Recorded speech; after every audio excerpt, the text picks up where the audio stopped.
Hi friends, welcome to SK Innovations.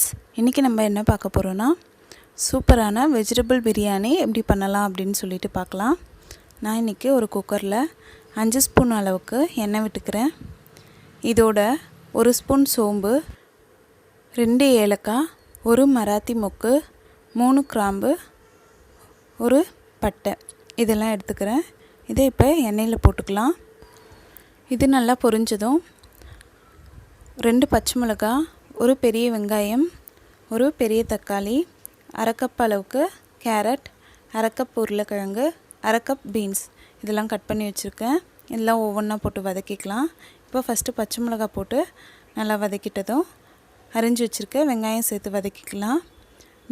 Biryani இந்த மாதிரி variety ரைஸ்க்கெலாம் வெங்காயம் வந்து நல்லா வதங்கி இருக்கணும். கோல்டன் ப்ரௌன் அளவுக்கு கலர் அளவுக்கு வதங்கி இருக்கணும். அப்போ தான் டேஸ்ட்டு நல்லாயிருக்கும். இப்போ வெங்காயம் வந்து நல்லா வதங்கிடுச்சு. அடுத்து நம்ம கட் பண்ணி வச்சுருக்க தக்காளி போட்டு வதக்கிக்கலாம்.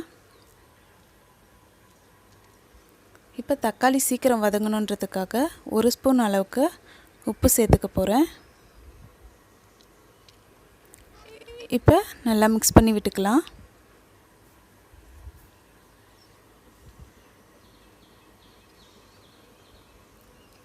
இப்போ இது கூடவே 1 ஸ்பூன் அளவுக்கு இஞ்சி பூண்டு விழுது சேர்த்துக்கிறேன்.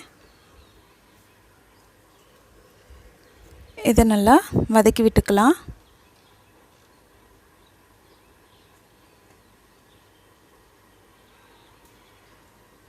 இப்போ பாருங்கள், நல்லா எண்ணெய் பிரிஞ்சு வர ஆரம்பிச்சிடுச்சு. இந்த டைமில் நம்ம கட் பண்ணி வச்சுருக்க காயெல்லாம் சேர்த்துக்கலாம். இந்த காயோடு நான் இன்றைக்கி 2 விசில் வேக வச்சு எடுத்துருக்க பச்சை பட்டாணி, 10 நிமிஷம் கொதிக்கிற தண்ணியில் ஊற வச்சு தண்ணியை வந்து புழிஞ்சு எடுத்து வச்சுருக்க அரை கப் அளவுக்கு மீல் மேக்கர் இதெல்லாம் சேர்த்து வதக்கிக்க போகிறேன்.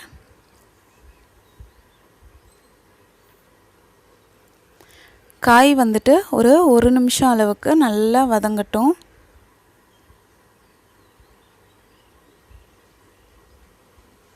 இப்போ ஓரளவுக்கு வதங்கிடுச்சு. இப்போ இதோட 1 ஸ்பூன் அளவுக்கு குழம்பு மிளகாய் தூள் சேர்த்துக்கிறேன். நான்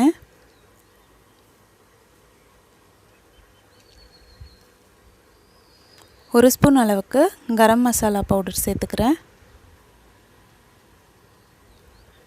3 ஸ்பூன் அளவுக்கு தயிர் சேர்த்துக்கிறேன். இப்போ இதை நம்ம நல்லா மிக்ஸ் பண்ணி விட்டுக்கலாம்.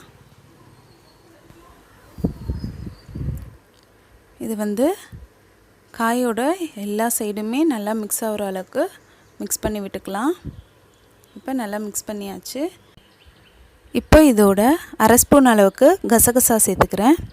நான் வந்துட்டு ஏற்கனவே கசகசாவை வந்து வறுத்து அரைச்சி வச்சுருந்தேன். அதுலேருந்து அரை ஸ்பூன் எடுத்து சேர்த்துக்கிறேன்.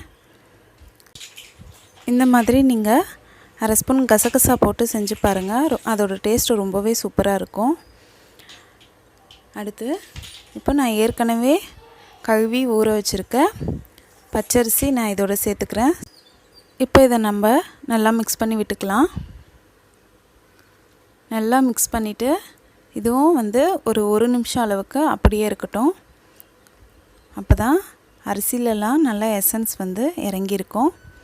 அடுத்து இப்போது கொஞ்சமாக உப்பு போட்டுக்கிறேன். நம்ம ஆல்ரெடி உப்பு போட்டிருக்கோம், ஸோ பார்த்து போட்டுக்கோங்க. இதோட 1 கைப்பிடி அளவுக்கு கொத்தமல்லி புதினா சேர்த்துக்கிறேன். அடுத்து இப்போது இந்த ரைஸ்க்கு தேவையான அளவுக்கு தண்ணி விட்டுக்கிறேன். நான் ஏற்கனவே வேக வச்சு எடுத்த பச்சை பட்டாணியோட தண்ணியோட சேர்த்து 4 கிளாஸ் அளவுக்கு தண்ணி விட்டுருக்கேன். 2 கிளாஸ் அளவுக்கு அரிசி எடுத்திருக்கேன். இப்போ இதை நம்ம நல்லா மிக்ஸ் பண்ணி விட்டுக்கலாம். லாஸ்ட்டாக 1 டைம் உப்பு கரெக்டாக இருக்கான்னு பார்த்துக்கோங்க. அடுத்து நான் குக்கரை மூடிட்டு 2 விசில் வச்சு எடுத்துக்கிறேன். இப்போ 2 விசில் வச்சாச்சு. பாருங்கள், நம்மளோட வெஜிடபிள் பிரியாணி ரெடி ஆயிடுச்சு. இப்போ இதை நம்ம சர்வ் பண்ணிக்கலாம். பாருங்கள் ஃப்ரெண்ட்ஸ், நல்லா உதிரியாக வந்திருக்கு. கண்டிப்பாக நெக்ஸ்ட் டைம் இந்த மெத்தடில் செஞ்சு பாருங்கள், சூப்பராக இருக்கும். இந்த வீடியோ உங்களுக்கு பிடிச்சிருந்தா லைக் பண்ணுங்கள், உங்கள் ஃப்ரெண்ட்ஸோடு ஷேர் பண்ணுங்கள், அண்ட் எப்படி இருந்துச்சுன்னு கமெண்ட் பண்ணுங்கள். மறக்காமல் நம்ம சேனலை சப்ஸ்கிரைப் பண்ணுங்கள். தேங்க்ஸ் ஃபார் வாட்சிங் ஃப்ரெண்ட்ஸ்.